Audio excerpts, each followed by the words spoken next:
Greetings, welcome to the beautiful city of Tokyo and what is a very warm autumn afternoon. I'm liking this.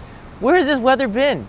How you doing? So yesterday, a lot of people asked me about a Japan-based live streamer here who was attacked on the street. Here's his channel.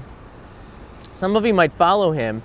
Jung James here, he's a YouTuber. He posted a reply. I have yet to watch it. I actually just saw that he posted it about 11 hours ago, so I'll go and check that out. I didn't want to talk about it because inside of Japan, this is not a legitimate news story yet. This is something that happened during his live stream a couple of days ago. He went to the Koban and apparently he asked, he showed the picture of the guy, what happened. It was an assault.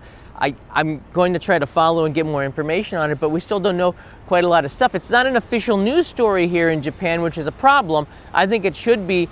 Media should take this up. Somebody should contact him. I think it is a big problem in Japan. I think walking around Kabukicho in any area, there are these touts. And you know what, I can show you the video. I showed this yesterday as well. When I saw it, I did not like it either. He gets hit in the back of the head here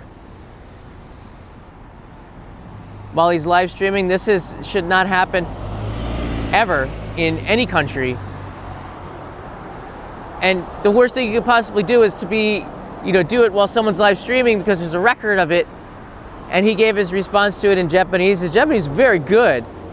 I'll follow him on YouTube, I guess.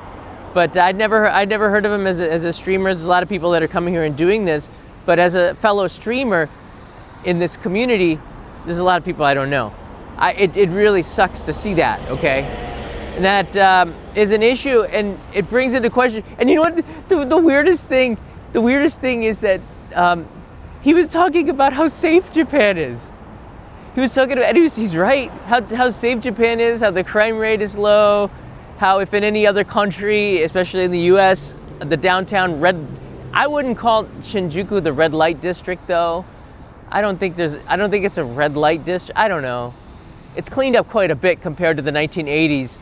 Shinjuku being famously portrayed in a Netflix series called The Naked Director is really good.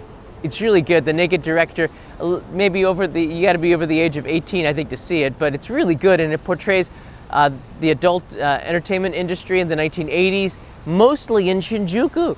And it was a very seedy place, but it's not really that seedy now. They've cleaned it up quite a bit, especially when Mayor Koike, Governor Koike, I always call her the mayor, Governor Koike took over. A lot of positive changes have happened, and reconstruction, redevelopment of the area for tourism has been the result. Kabukicho is greatly misunderstood, and I might take you in a video around there, and I might do an episode on this as well, because I think it is extremely important now to kind of define the changes that Kabukicho and Shinjuku in general has overgone since the Edo period. Shin means new, Juku means like a inn, like a hotel, and it was a new area where people coming in from Japan would enter into Edo. It was filled with a lot of hotels and thus a lot of entertainment. Thus, its reputation as being an entertainment hub, it really hasn't changed. I came to Japan, to Japan just as they moved the, we would call like the Tokyo Metropolitan Building, what would be City Hall, because Tokyo's not actually a city. It's actually a state called a to, a metropolitan area, which is treated like a prefecture or a state here in Japan. Within Tokyo, there are 23 wards, which are considered cities within themselves. So Tokyo's actually much bigger than people realize that. But Tokyo moved its headquarters from Yorakucho to Shinjuku in the mid-90s, and when the new building was done. I think was it early 90s or mid-90s? When the building was done, and I came to Japan not too long after it, the building was pretty new, and the Metropolitan Building, beautiful. They do projectile mapping. I'm getting off the topic here, but they moved everything, the government, all the way to Shinjuku. And the result of that was that a lot of investment and money and changes came to that area. Now we're 30 years later. I can't believe I've been here for that long. And Kabukicho really has shifted. It was I don't know. it was kind of scary when I came here in '98. I got to be honest with you, walking around Kabukicho at night, a little bit, nothing ever happens, but it's still kind of seedy. There are some weird people, but you didn't see touts from, and I want to be careful here because I got friends that are from Africa and they're good people. It's not everybody, but there's a lot of touts here from African countries that are doing not good things here. They have to make a living somehow. I don't know how they got into the country, to be honest with you. Like everybody else, I guess, with a passport, and they came in. Or they get married with Japanese wives. Some of them have Japanese wives, so they have resident status, so they can stay here and work. And I think it's that's their right, but it's a police matter for sure. They could not find the person who attacked him. I find that hard to believe. He might be in hiding now. I think there's a lot of live streamers on Twitch and YouTube, really big ones, that have talked about this issue as well. And I think that that's really good. It's putting attention on this, but it's been a problem for a very long time. Minato-ku in Roppongi. Minato-ku is Minato City. Minato meaning port. It's in the center of Tokyo. Roppongi has cleaned up quite a bit. I would say that the seedy area of Tokyo was Kabukicho and Roppongi back in the day, but Roppongi refined it, in particular one area of Roppongi. I should be careful with that too. The Roppongi Midtown and the Roppongi Hills is quite a nice area. A lot of diplomats live there because there's a lot of embassies. It's right in actually the seedy area was not that far away from the Russian embassy. Just saying, it was like right across the way a little bit, maybe about 500 meters. That's where Gas Panic used to be. The touts there were awful, and they had an awful reputation. That's one place. I only did one live stream. I've did maybe 2,000 live streams. I've only done one live stream around that area at night. You know why I don't live stream there? Because I know it's not a safe area, because you got drunk foreigners who don't know the rules of Japan. And when you got drunk foreigners, anything can happen, really. Actually, with anyone drunk, anyone drunk, you should just, don't overdo it, folks. But Roppongi in particular was an area, like, you don't go around live streaming because people don't want to be live streamed, just sticking a camera in their face, or even be, in it. Japan has privacy laws and all of that, but you just get in a lot of trouble in Roppongi. So I don't do a lot of live streams there, or in Kabukicho. The Kabukicho episode that I do have is a edited video. So I mean, he's taking things to another level by live streaming in Kabukicho to do a video on safety. And I can see my friend Oriental Pearl down there. She commented that she's sorry it happened to him. So am I. But there's a bigger issue here, and you know what? The comment section is going to be fascinating here. The comment section is going to be fascinating. Invader Ren is here. Am I wrong in assuming that the African touts are associated with organized crime? If it's similar to Thailand or local organized crime, marry them off to older women for residency.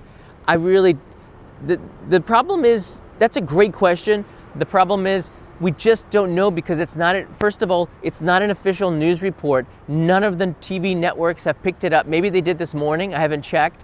Yesterday or the day before, it hasn't been picked up. It's getting a lot of attention online, so I'm guessing that it's going to get a lot of attention. This is going to get picked up eventually, but it's not an official news story, so we don't know enough about it.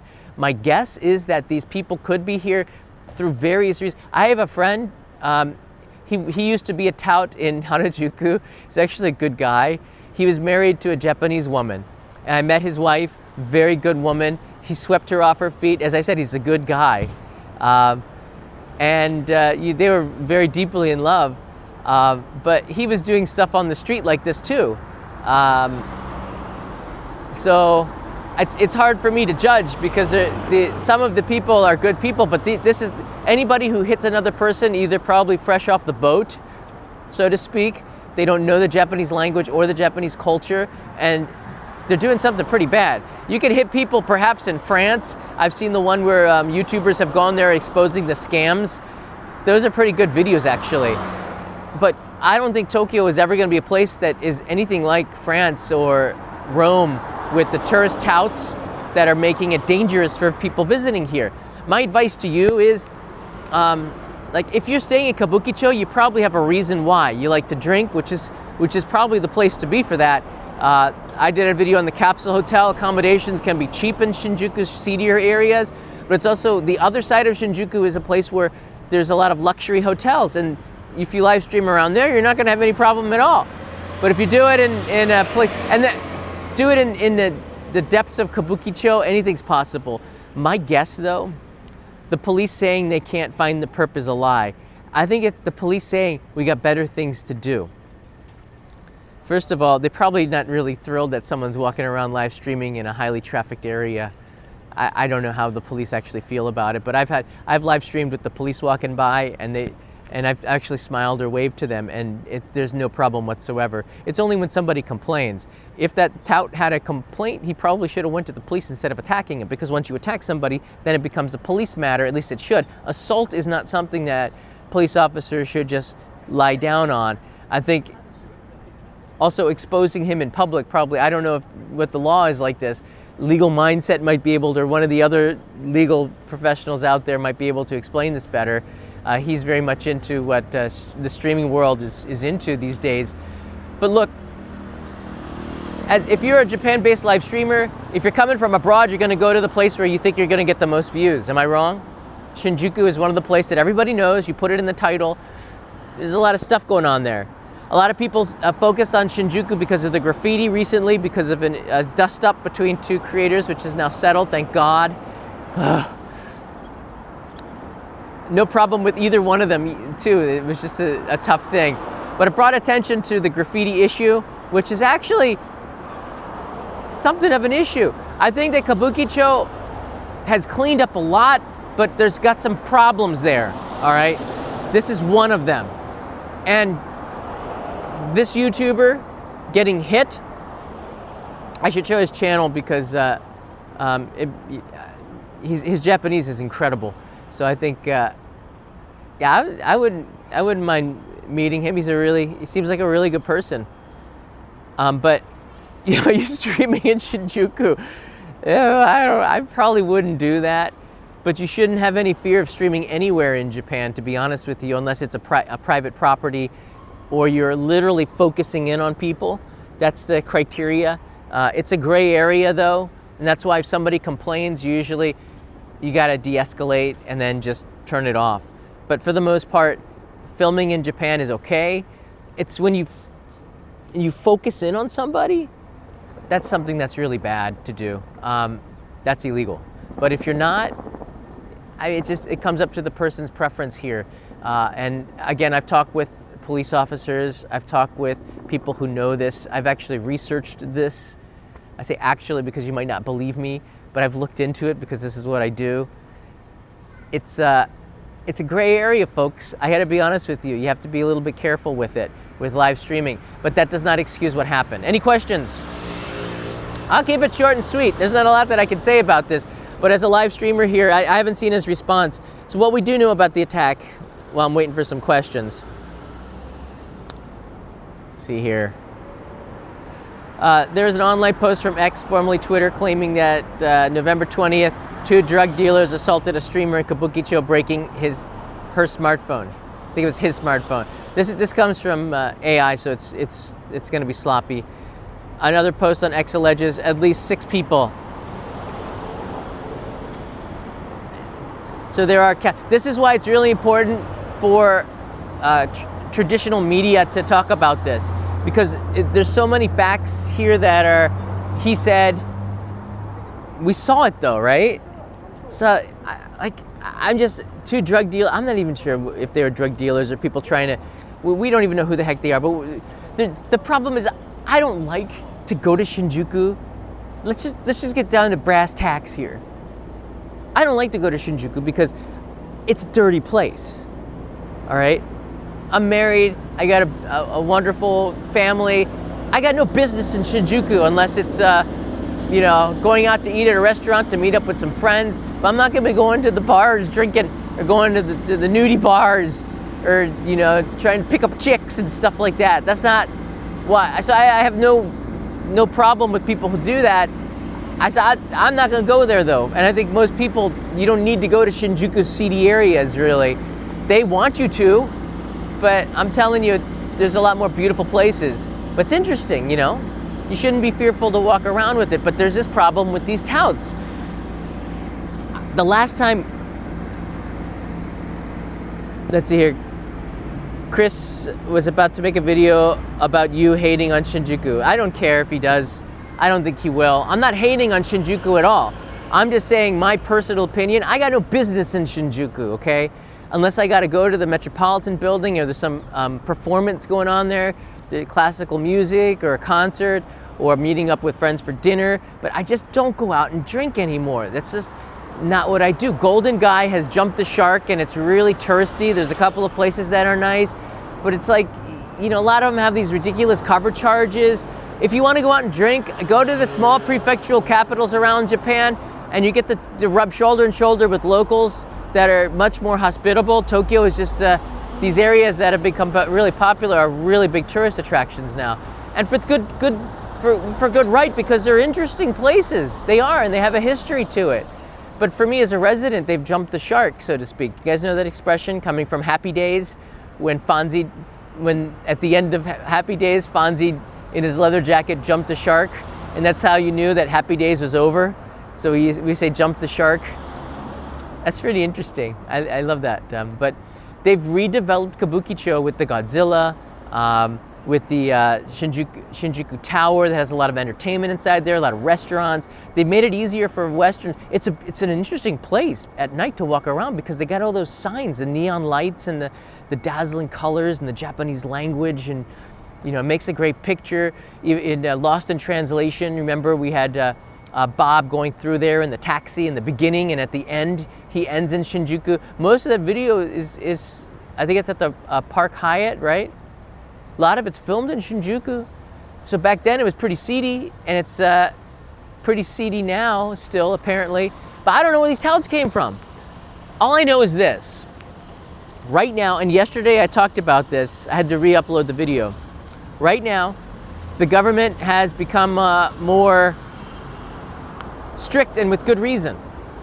I think they were just too lazy on this kind of stuff. Somebody didn't have their eye on the road.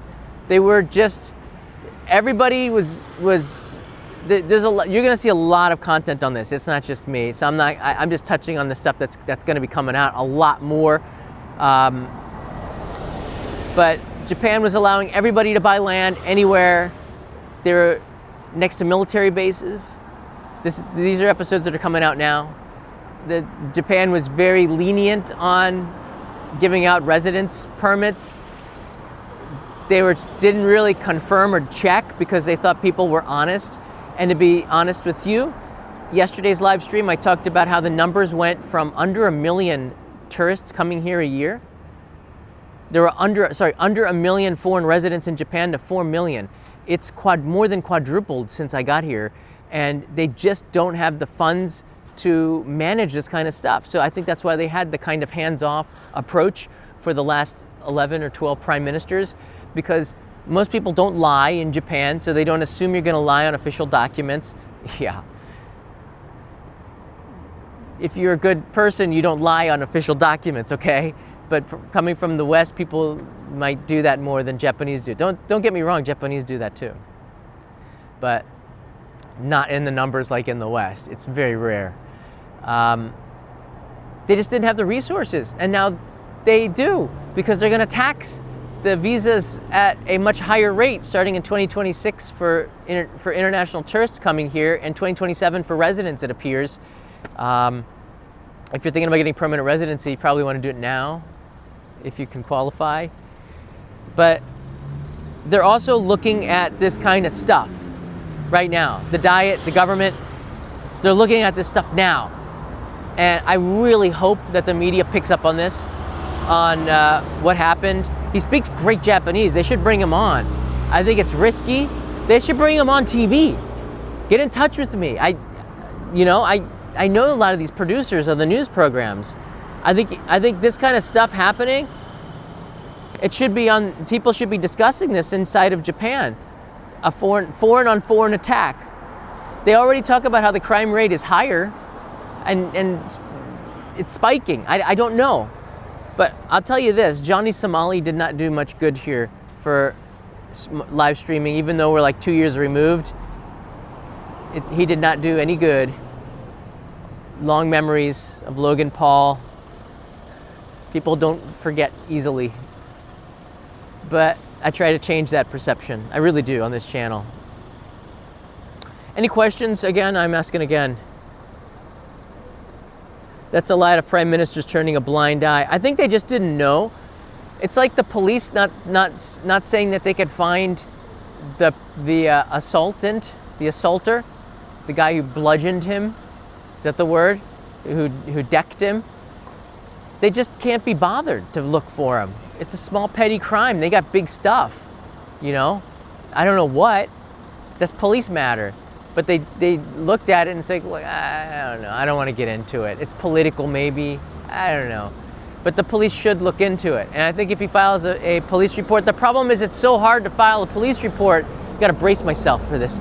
It's so hard to file a police report in Japan and get cooperation on stuff. As someone who has done that before in the past, it takes a lot of effort on your part to do it, and it could require cost. You should do a GoFundMe. I want to see some justice here as a live streamer. I want to see these. I want to see the guy brought to justice somehow. I don't know. I don't think you can punch somebody in Japan and let that go, man. Mugging is a small crime. Was he mugged though? I think he was just hit by, I don't know what happened afterwards, but he was hit, and I guess the touts went away. We didn't see too much from it from social media. It looked like it was a really hard hit too, and nobody would have seen him. What a genius this guy is. Nobody would have seen him. Nobody would have talked about him, and he puts himself right in the center by attacking a live streamer. That'll happen to you. Probably not a good idea to do that. Community rallies around our own. The conviction rate might be high because they pick cases that they know they can win. I've been told this by people.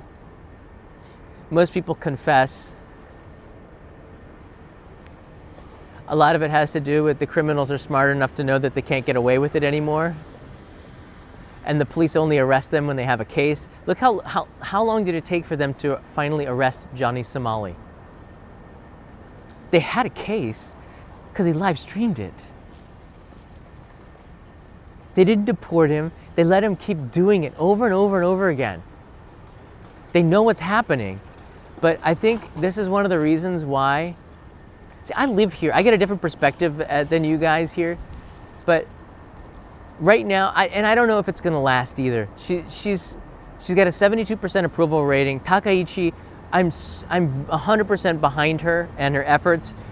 I don't think they're going to try to deport me, but it's been to a point where it's just been left with everybody kind of ignoring it for a long time. And I think what Japan's, and this is where there's a silver lining, okay, with this.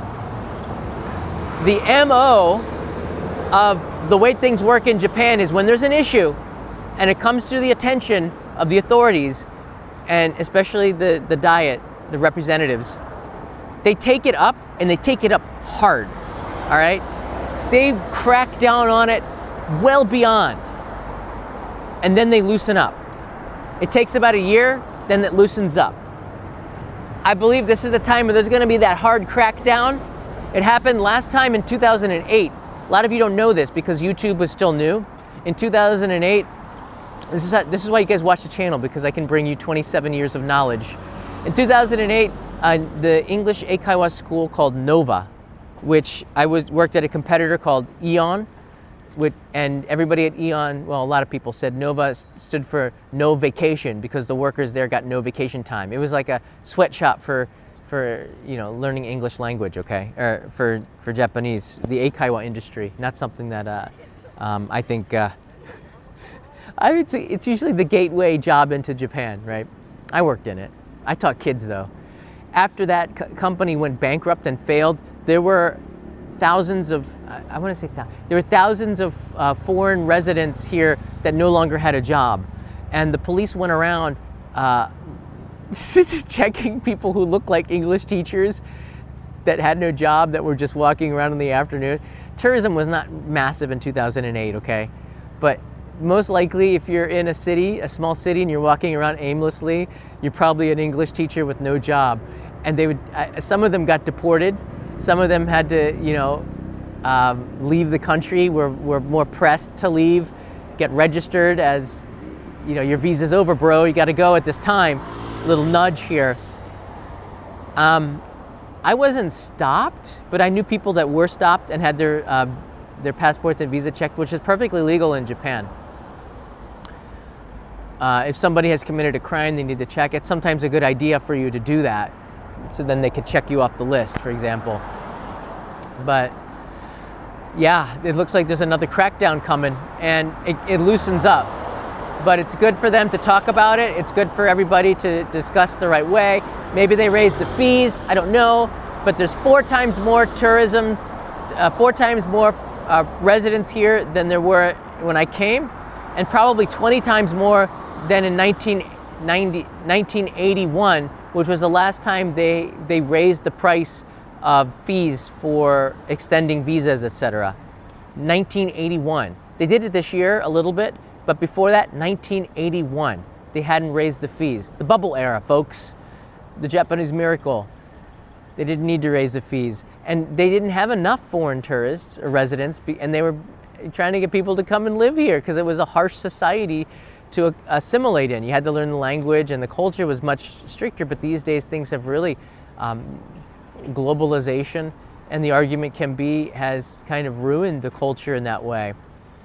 But is it really, in my opinion, inevitable in a way, because you got to do business with the rest of the world? Yeah, next episode I'll talk about the currency. Right now it's at 156 to the dollar. It got up to about 158, I believe, a couple of days ago. So it's so nice outside. So I'm out here getting some sunshine. Let's see, any questions on this topic? Nothing? Nothing? I'll talk about the yen tomorrow.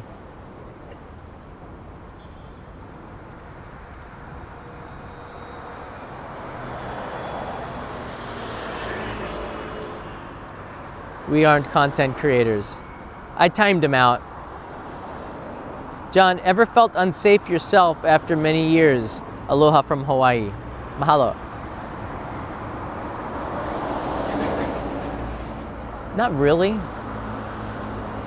I had an incident once at an airport. I didn't focus in on anybody, but it made some person feel uncomfortable. I de-escalated it, and that was the end of it. That was a tough situation, but that's where, you have to pick the places where you live stream carefully, get permission if you can, and be careful and mindful of the other people. Talk quieter, use a quieter voice, for example. So these are things that really, I had to consider and do better on. I apologized to him afterwards. I told him I didn't get him in the live stream. I said the only time you were in the live stream is when you told me that you were in the live stream. He doesn't know that though. But there was a period when Ishmael was here. Should we call him that? Not Johnny? I don't know. Call him by his real Ramses Ishmael. Is that his name? Hey, Eddie Booth is here. Can't add much to the topic, but hope you just stay safe. Thank you so much. I felt a little bit like when it's in the news a lot, I know that people are looking at me and it feels a little bit uncomfortable in that case. But I didn't feel unsafe. Was it earlier this year, a live streamer was murdered on a live stream in Takara no Baba. And I felt a little bit anxious, but I think it's more my wife felt that way, not so much other people. But like when you walk around and you make people feel uncomfortable, people have different mental levels, so to speak. It could be something that just rocks a person off the edge and they do something to attack you. When Google Glasses came out, the culture's changed a lot. When Google Glasses came out, you remember they had a word called glass holes? People would wear these and they'd be filming people all the time with their glasses, the glass holes. And these glass holes were getting punched in the face. What's the frequency, Kenneth? You guys remember? I think that was Dan Rather. Sometimes I get my streams crossed, but similar. Some people just, oh, you're wearing Google Glasses, I'm gonna punch you in the face. Culture wasn't ready for what they got now. Now, everyone's doing TikTok. Everyone's doing live streams. Everyone's doing, well, a lot of people, there's enough people doing it where people just get desensitized with it. And in the United States, anything in public is fair game. In Japan, it's a lot more gray area. You have to be more perceptive of your surroundings, I think, and you have to be more respectful of the people around you, and you have to know what level to talk. And I've learned a little bit of this from experience, but I've also learned this from living here for a long time. It's like I want my community, I want the people around me, and I want everybody to understand that I'm highlighting and showing a beautiful place, but not everybody's going to feel that way. So I have to be mindful of that, because I'm the one who is making somebody else feel uncomfortable. How do you deal with Karens in Japan? A lot differently than you'd deal with Karens in the United States, okay? It's different here. It just is. Yolo Lolo, be careful out there. Thank you. I'll do my best. And personality of a brick wall, have a lunch coffee time. Thank you. I appreciate that. Tomorrow I'll be doing another live stream talking about the currency and the exchange rate, where I think this is going. I've been digging into this a lot. I'm like you. I make Japanese yen. It's not been a great couple of years for me. So if you do give super chats, the dollars do make a difference. Patreon does make a difference, but in terms of Japanese salaries, my wife makes Japanese yen, I make Japanese yen. Whenever we go abroad, it's like, what? It's pretty harsh, but, and the Japanese YouTubers make a lot less revenue than foreign YouTubers, but I'm lucky because a lot of my audience is Western. So I do better than probably some Japanese YouTubers. By the way, this episode dropped. If you haven't already, go check it out. This is an incredible edited video that takes you to Nagano and Niigata, the Japanese countryside. This is the experience so many of you are looking for, staying away from places like Shinjuku. Maybe spend less time in Tokyo and more time out here. You gotta stay at that Katakuri no Yado, that abandoned school turned hotel. It is one of the most unique places with a story, a history. That whole village was rejected by society 100 and some years ago.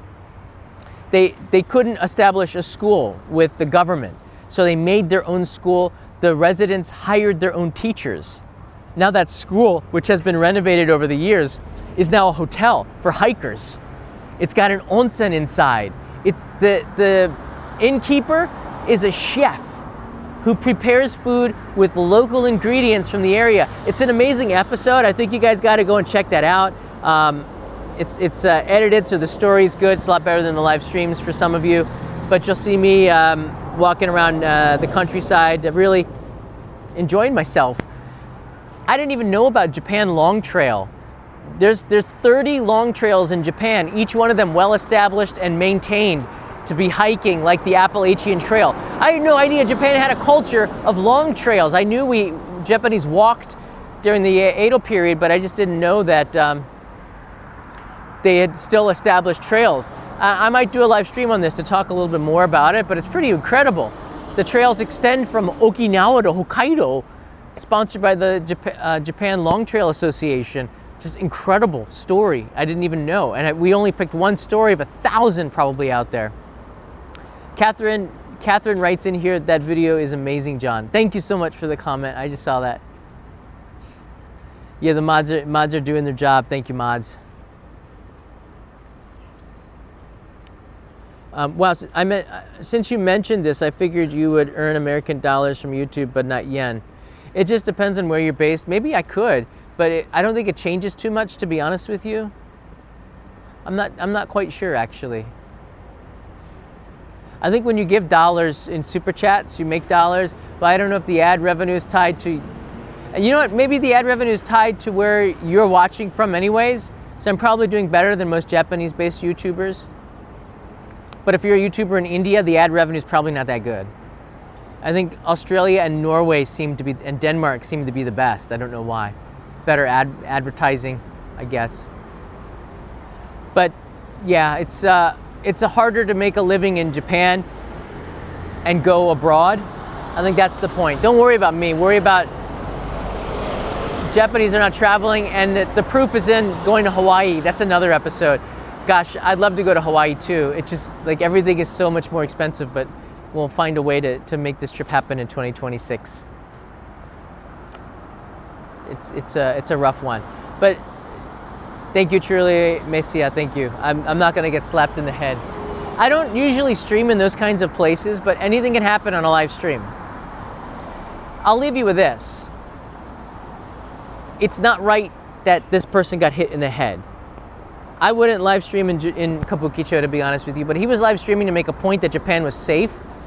I think that's such an interesting thing to happen. I think if it was a video about, oh, hey, I'm in Kabukicho and he got hit in the head, it wouldn't be such a big story. It's a big story because he was literally talking about how safe Japan is when he got hit. And that makes me feel bad as someone who lives here. My family's here. This is my home. I don't want to see this. I hope that he does file a report, and I hope that the police and the media picks up on this story. If the media picks up on this story, it might not go well for me, but in the long run, it'll bring attention to these touts that are making a living doing whatever they're doing. Reports are, unconfirmed reports. They're drug dealers. They got to catch them and ask them what they're doing here. Got to be honest with you. Got to figure this out. You can't have touts on the street that make people feel uncomfortable, especially if you want a tourism industry to blossom. People can't feel unsafe in Kabukicho anymore. The purpose of Shinjuku was, and the renovations and all the tax dollars going into there to make it a cleaner place, is to make it a cleaner place. And we're seeing more abandoned suitcases, more trash, more graffiti in recent weeks. But it's not anything new to Shinjuku. It's just unexpected because so much has gone into cleaning up Kabukicho. It shouldn't look like it did in 1980. So the thing that both those creators got wrong was there is a regression here, and getting hit in the head by the tout kind of brings that up a little bit, don't you think? This isn't Nishinariku in Osaka. All right, guys, take care. Leave me the comments. I believe it's going to be really interesting comment section down below. It's the end of the month, so I'll be live streaming as much as possible. Another episode coming on the main channel real soon, but if you haven't already, I do really appreciate it. Leave me a comment. Let me know your thoughts on this one. Just dropped about 24 hours ago. Matane. And Eddie, thank you so much again. I appreciate it. Eddie also became a new Patreon supporter. I already said it. I can't say it twice. Bye.